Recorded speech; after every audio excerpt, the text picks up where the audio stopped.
peut chanter le chant qui dit allez-y voir Jérusalem. Quelque chose est en train de se passer. Il est présent. Allez-y voir en Chine le tombeau.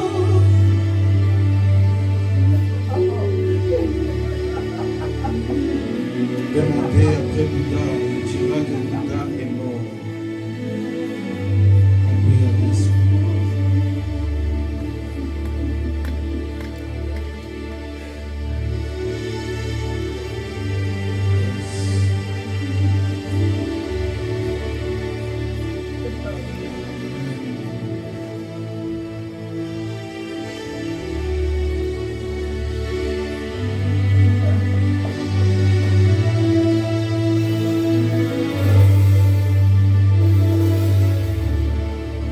Allez-y voir en Chine, demandez après Bouddha, on vous dira que Bouddha est mort. C'est ici que repose son âme.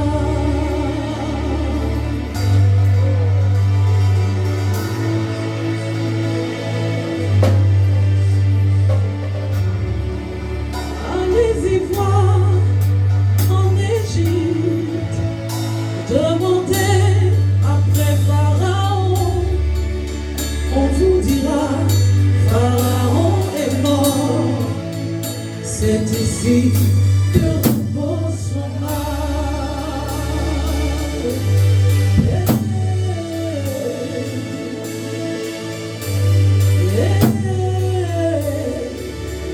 Allez-y voir en Amérique, demandez après, on vous dira c'est ici que repose son âme.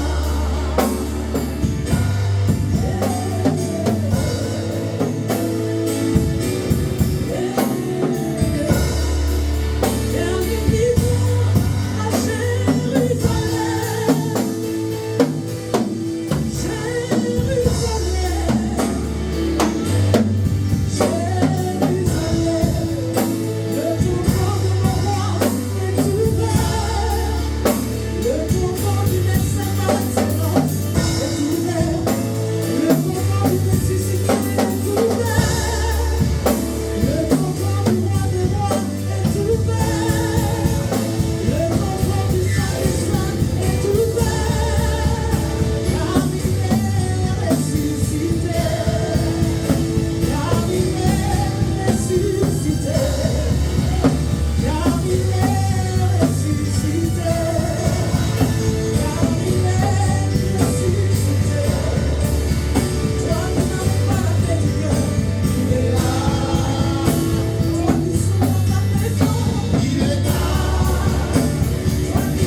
Nous voulons glorifier ton nom.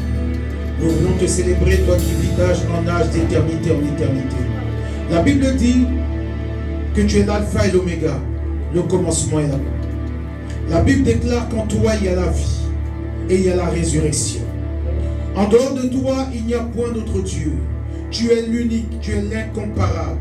Tu es le Dieu tout-puissant. Tu es Adonai, El Elyon, Jéhovah Jireh, Jéhovah Rapha, Jéhovah Tchikenu, le Dieu qui pourvoit, le Dieu qui guérit, le Dieu qui sauve, le Dieu qui délivre, le Dieu qui ressuscite, le Dieu qui donne la vie, le Dieu qui amène à l'existence ce qui n'existe pas. Au nom de Jésus.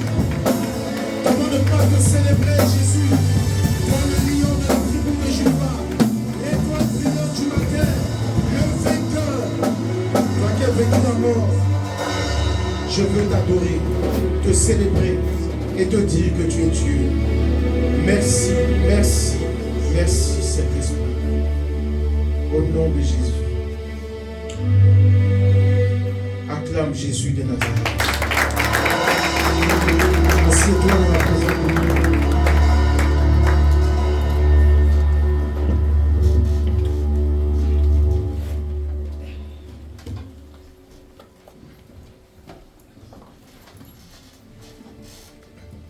Dis à ton voisin, tout va bien. Amen. Tout va.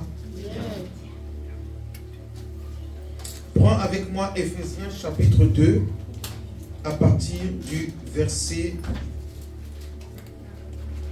6. Éphésiens chapitre 2.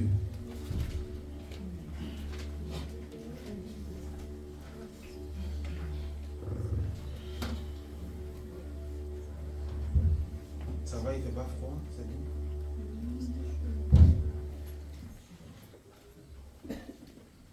Que Dieu nous bénisse. Éphésiens chapitre 2, à partir du verset 6, nous allons lire.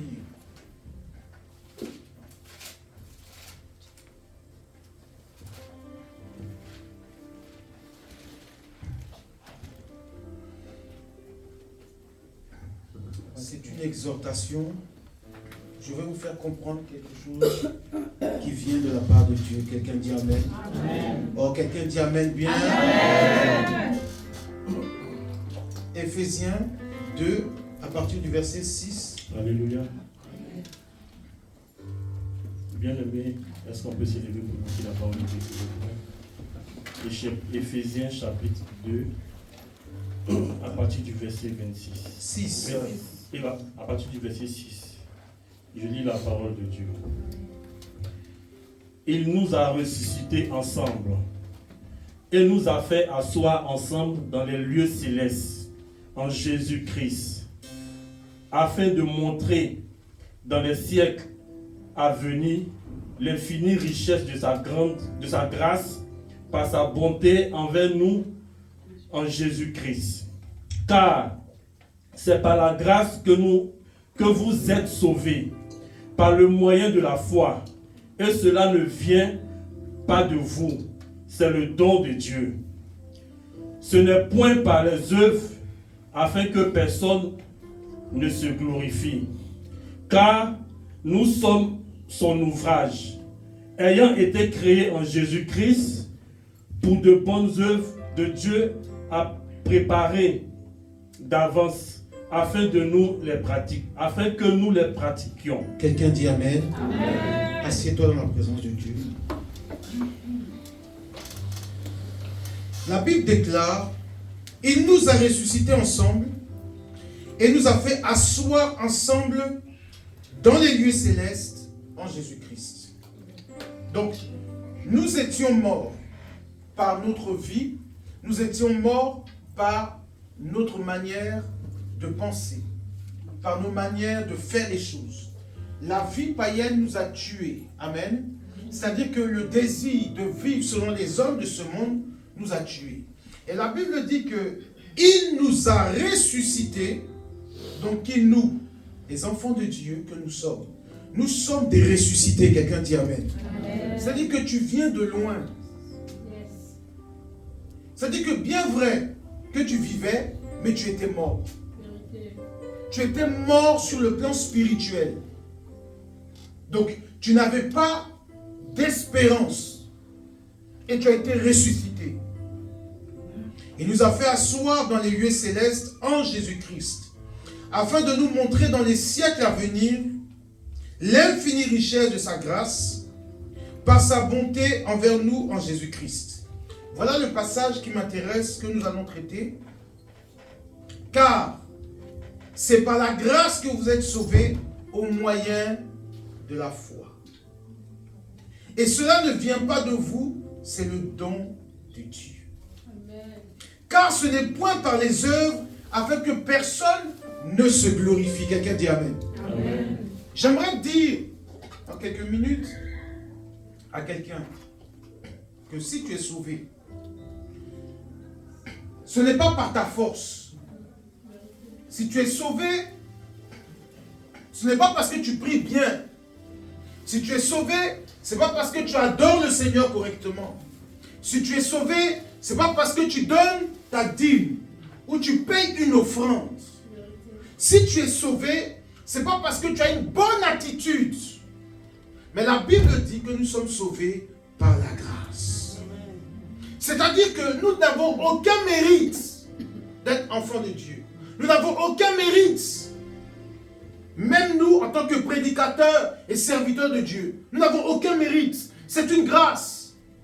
Et il y en a qui ont été pris directement de la prison et qui sont devenus des serviteurs de Dieu. C'est une grâce.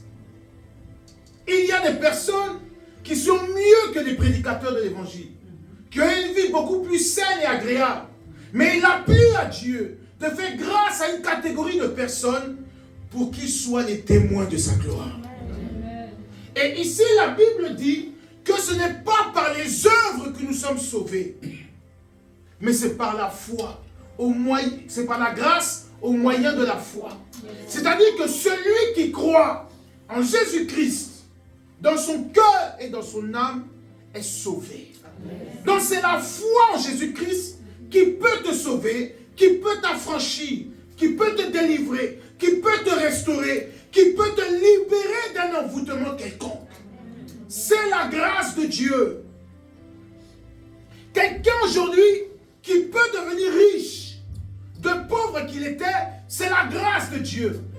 Beaucoup pensent que parce qu'ils sont intellectuels, alors ils ont la stratégie des affaires. C'est la grâce de Dieu. Parce qu'il y a des personnes qui sont très intelligentes, remplies de diplômes, mais qui n'arrivent pas à prospérer.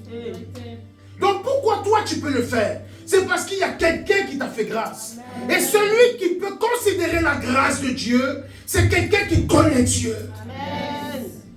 Je n'ai pas un bon travail parce que je suis diplômé. Parce qu'il y en a qui ont des doctorats, il y en a qui ont des masters, il y en a qui ont des licences et qui sont en train de faire le ménage. Mais moi, je n'ai pas un grand diplôme, mais je travaille dans une grande société. C'est la grâce de Dieu. Je suis un choix, un élu de Dieu. Je suis une race royale, un sacerdoce divin. Quelqu'un me dit amen bien. Je ne marche pas par la vue, je marche par la foi. Je crois que demain, mon avenir sera meilleur parce qu'il y a un Dieu qui me fait grâce. Il y en a qui osent dire, je paye ma dîme, je fais des offrandes, je prie, je jeûne, je viens tous les jours à l'heure et Dieu ne fait pas de miracle. Tu n'as pas à te parler ainsi. Parce que c'est par la grâce de Dieu que tu vis. Est-ce que la vie que tu as, tu peux la payer? Est-ce que le souffle de vie qui est dans ton enfant, tu peux le payer? Ce n'est pas tes miettes que tu viens déposer qui peuvent te rassurer. C'est la grâce de Dieu. Amen. La Bible dit, ce qui nous sauve, ce n'est pas ça que nous apportons à Dieu, mais c'est le salut qu'il nous a accordé. Il dit c'est un don de Dieu. Dieu nous a fait grâce. Et il dit, nous ne sommes pas sauvés par les œuvres, nous sommes sauvés pour faire de bonnes œuvres. Ça veut dire que c'est normal que tu donnes à Dieu. C'est normal que tu serves Dieu. C'est normal que tu pries Dieu. C'est normal que tu jeûnes pour Dieu. C'est normal que tu loues Dieu. C'est normal. Tu n'as pas à te glorifier. C'est normal. Parce que lui, Dieu t'a fait grâce. La Bible dit qu'il nous a ressuscités. Nous qui étions morts, livrés au péché, livrés au mal, livrés au séjour des morts. Il nous a fait grâce. Quand tu étais dans la prostitution, il ne t'a pas jugé. Il t'a dit, viens à moi. Quand tu étais dans le vol, il ne t'a pas jugé. Il a dit, viens à moi.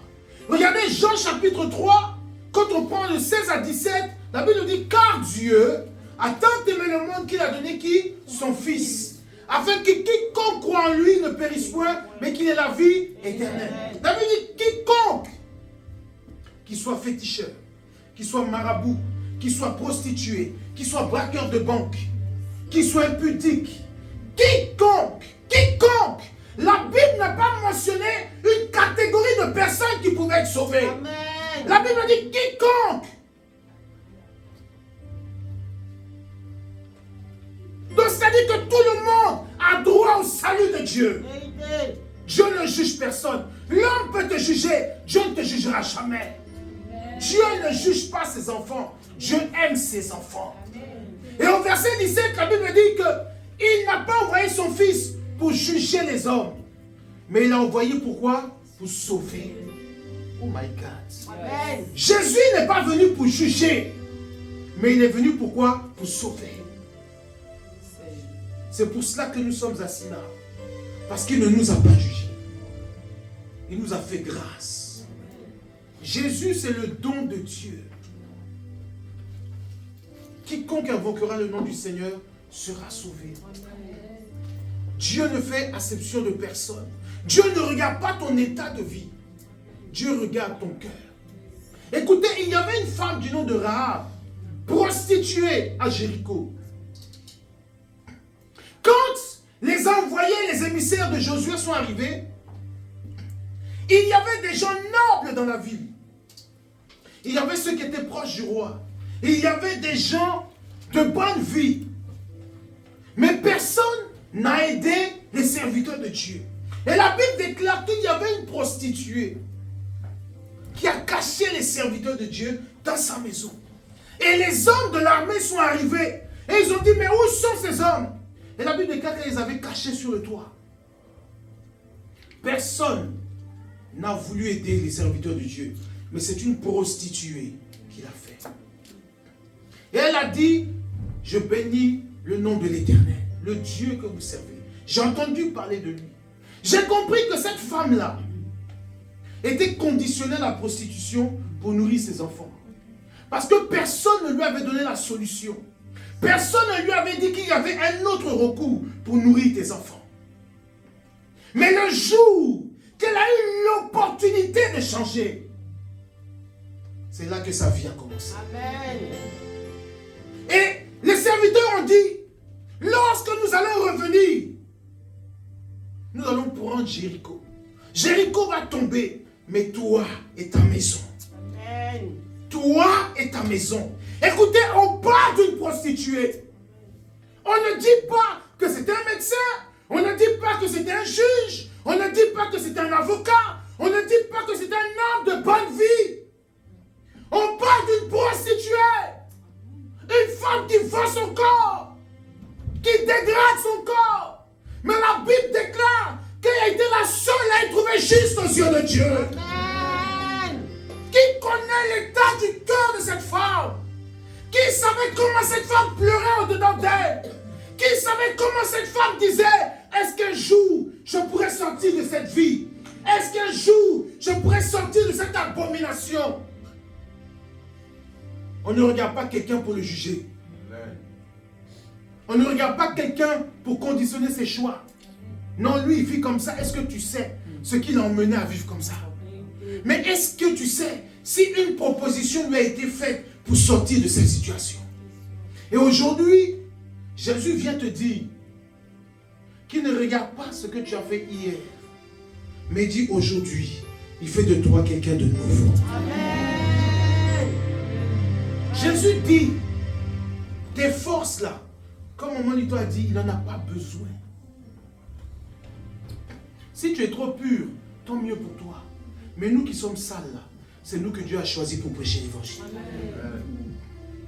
Pour démontrer que Dieu fait grâce à qui il veut.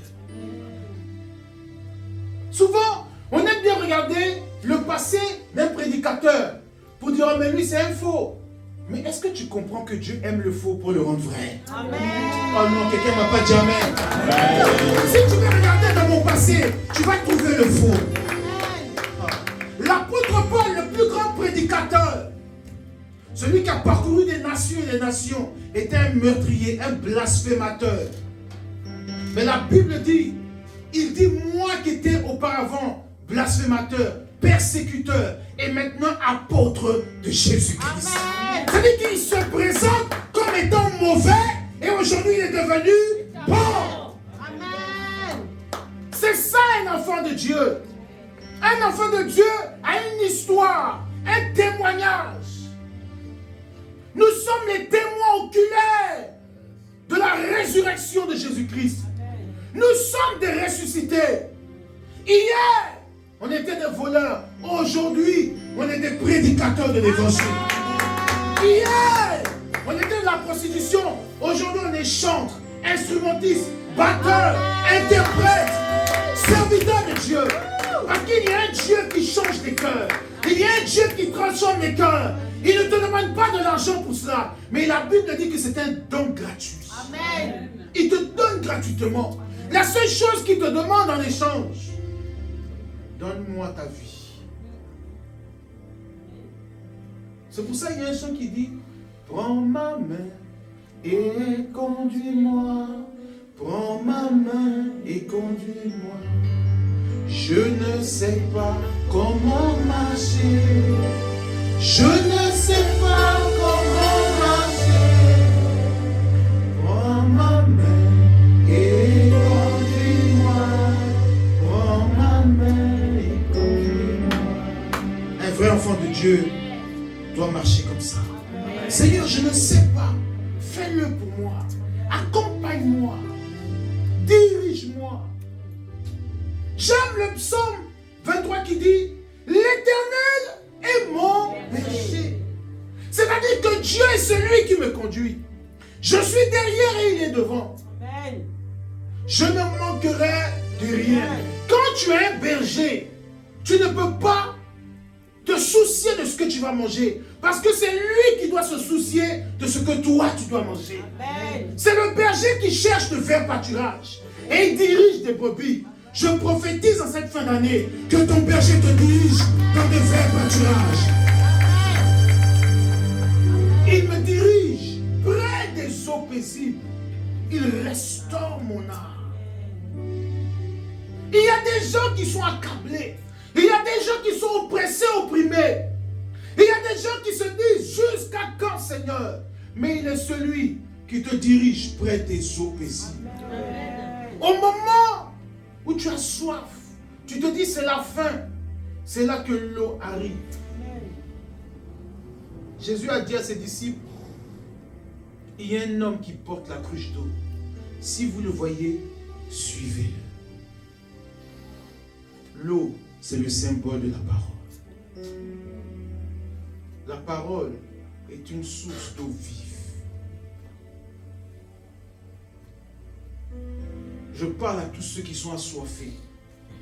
Que tes regards soient fixés sur la parole de Dieu. Il dit, c'est au moyen de la foi. Si tu as la foi en Jésus-Christ, tout est possible. J'ai compris que ce n'est pas nous qui faisons les miracles. C'est Dieu.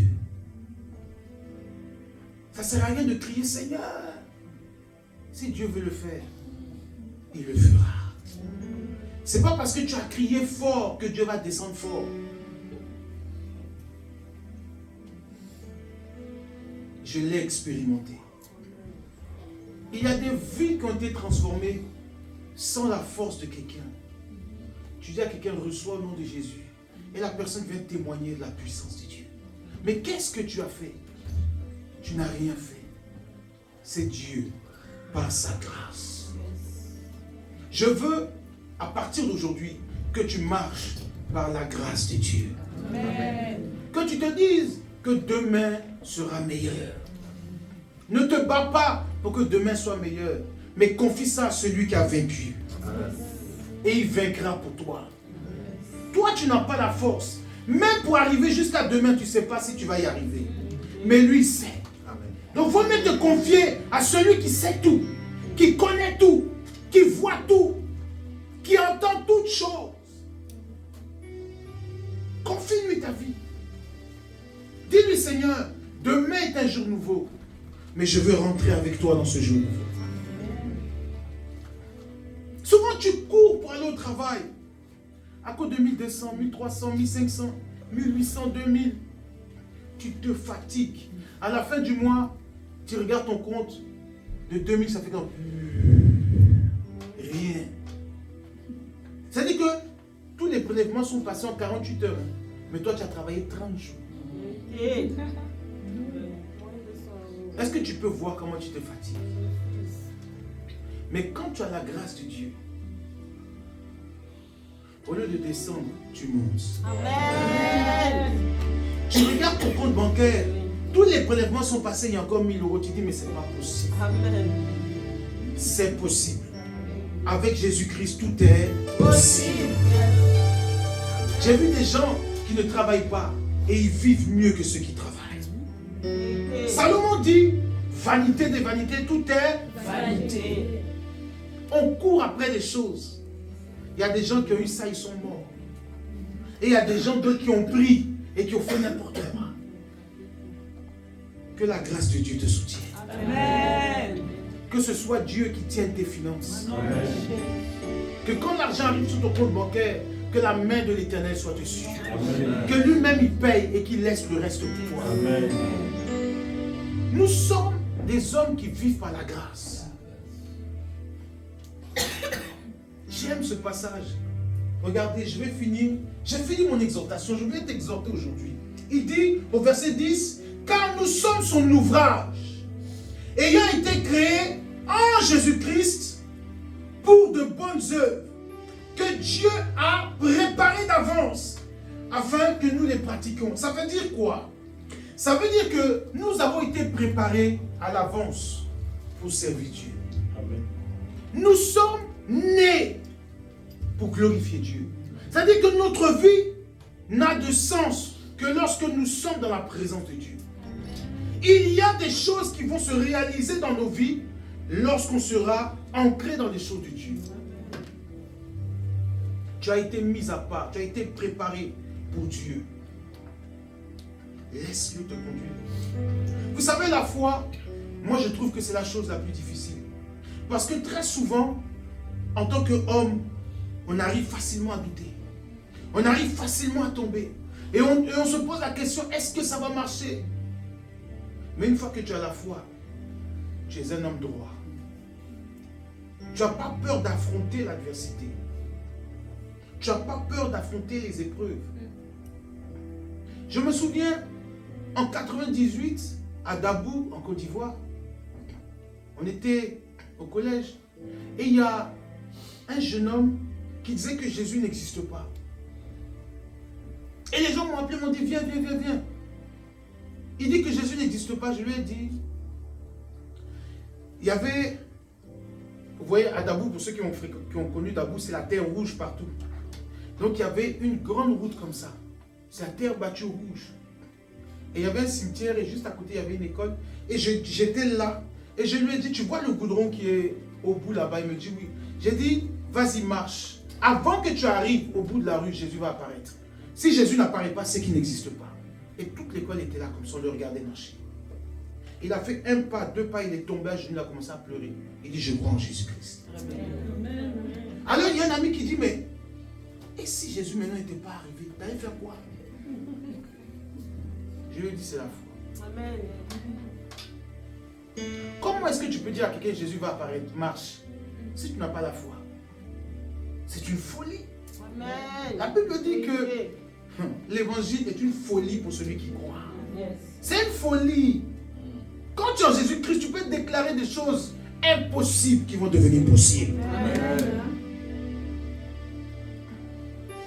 C'est-à-dire que quand tu as cette foi, c'est là que tu connais la grâce de Dieu.